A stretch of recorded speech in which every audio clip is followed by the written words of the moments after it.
When I was younger, I loved Tony Robbins. In fact, I grew up listening to Tony Robbins, and I remember he had a power talk where he said, the quality of my life is the quality of my communication.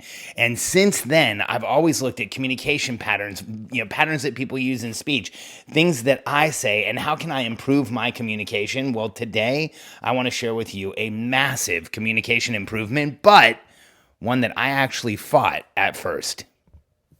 I'm Alex Sharfin, and this is the Momentum Podcast, made for empire builders, game changers, trailblazers, shot takers, record breakers, world makers, and creators of all kinds. Those among us who can't turn it off and don't know why anyone would want to. We challenge complacency, destroy apathy, and we are obsessed with creating momentum so we can roll over bureaucracy and make our greatest contribution. Sure, we pay attention to their rules, but only so that we can bend them, break them, then rewrite them around our own will. We don't accept our destiny, we define it. We don't understand defeat because you only lose if you stop, and we don't know how. While the rest of the world strives for average and clings desperately to the status quo, we are the minority, the few, who are willing to hallucinate there could be a better future, and instead of just daydreaming of what could be, we endure the vulnerability and exposure it takes to make it real. We are the evolutionary hunters, clearly the most important people in the world, because entrepreneurs are the only source of consistent, positive human evolution, and we always will be.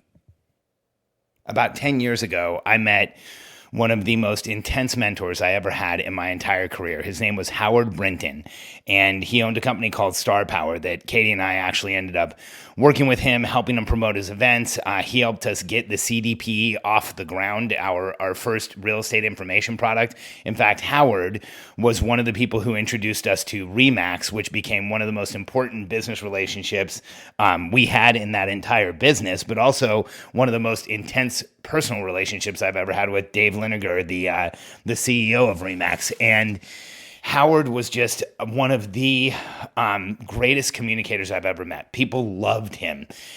They fell in love with him, and they respected him like crazy. And I didn't have that effect on people back then. Maybe I do now, but I've always been seen as somebody who's very blunt and direct and to the point, and I often have trouble communicating. And sometimes I even make team members of mine feel bad or feel frustrated or upset. And so Howard was one of the people who coached me and who helped me through that, and who helped me with a lot of communication. And what's interesting is, there was one communication pattern that he wanted to help me with, and I didn't listen to him at first. So I remember one time I did something for him, and he called me. Actually, we sold a bunch of tickets to one of his events, and he called me and he's like, Alex, I just want to tell you thank you. It's so great.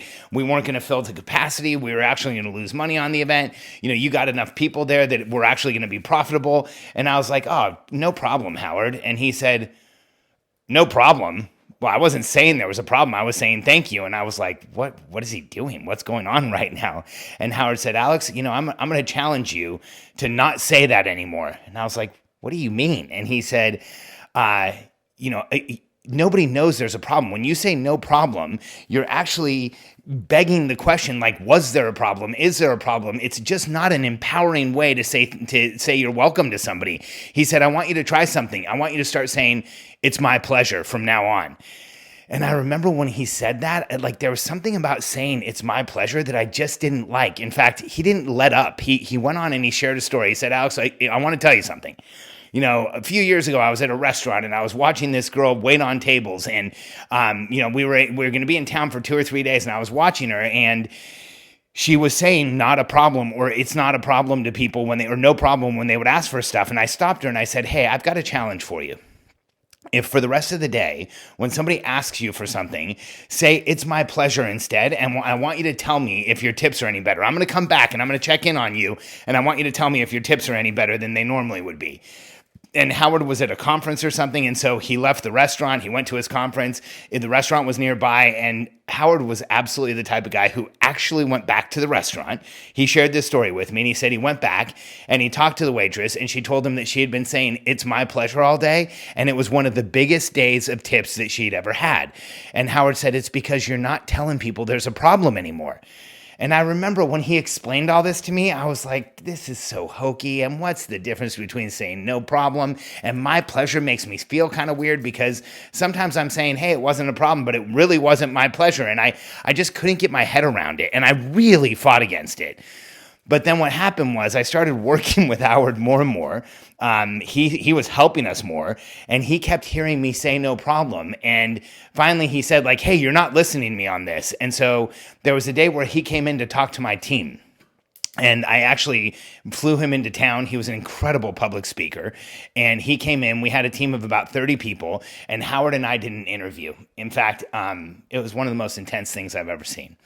Howard was dying.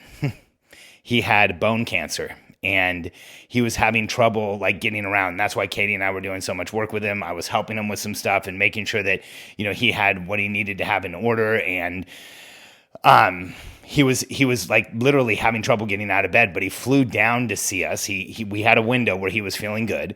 And I remember he got out of the car out in front of my office, and he was having trouble getting out of the car, and we got him into the office, and we went back and we gathered our team around, and he and I sat down and we recorded the whole thing. And the second the cameras turned on, he became the Howard that everybody knew. And we did this interview for my team, and then we put it out to the real estate industry. And it was just amazing. For like 2 hours, he just crushed it. And it was intense. And it was this phenomenal way that he spoke. And during that interview, he brought up the difference between no problem or you're welcome and it's my pleasure. And he told my whole team in front of me, because he knew that I wasn't doing it, that if they did this, that they would get a different response from people, and they would have a different, outcome from people, and people would feel more taken care of. And so once he did that, I had to start using my pleasure. It's my pleasure. So once we finished that interview, my entire team started doing it. They started doing it in customer service. They started doing it in communication with each other. And then I started doing it too. And I can't believe I fought against it, because within just a few weeks of starting to use it's my pleasure instead of no problem like I normally did, I started realizing this intense difference of an effect that it had on people, and how much more it bought from people, and how much more it got from people, and how much more just that simple phrase had an impact on the people around me than saying no problem. And even to this day, I'll get messages from people who will say, I just love dealing with you and your team. Everybody says it's my pleasure, and it just makes me feel so taken care of. And they actually point out the fact that we say that. And it's one of those simple things that takes hardly any change or any energy at all to shift.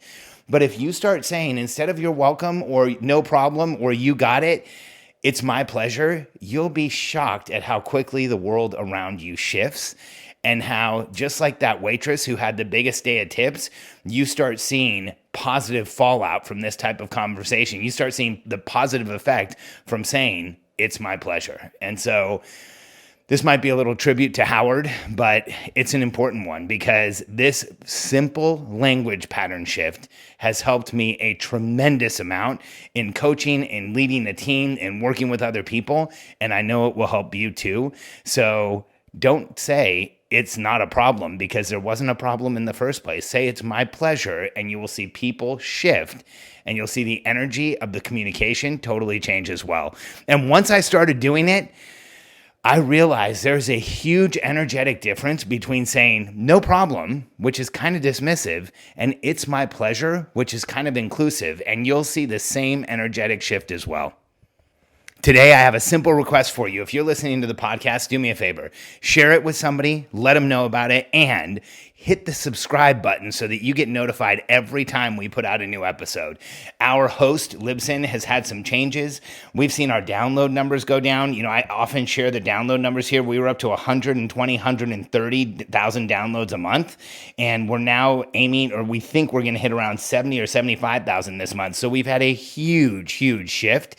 And so you might not be subscribed to our podcast any longer. So go ahead and subscribe. Make sure you're loaded up for automatic downloads. And do me a favor, help us get our listenership back up. Recommend this to somebody today, forward this to somebody today, make a post on Facebook and tag me in it today. Let me know if the Momentum Podcast has helped you. Let me know what the Momentum Podcast means to you. I would really, truly appreciate it.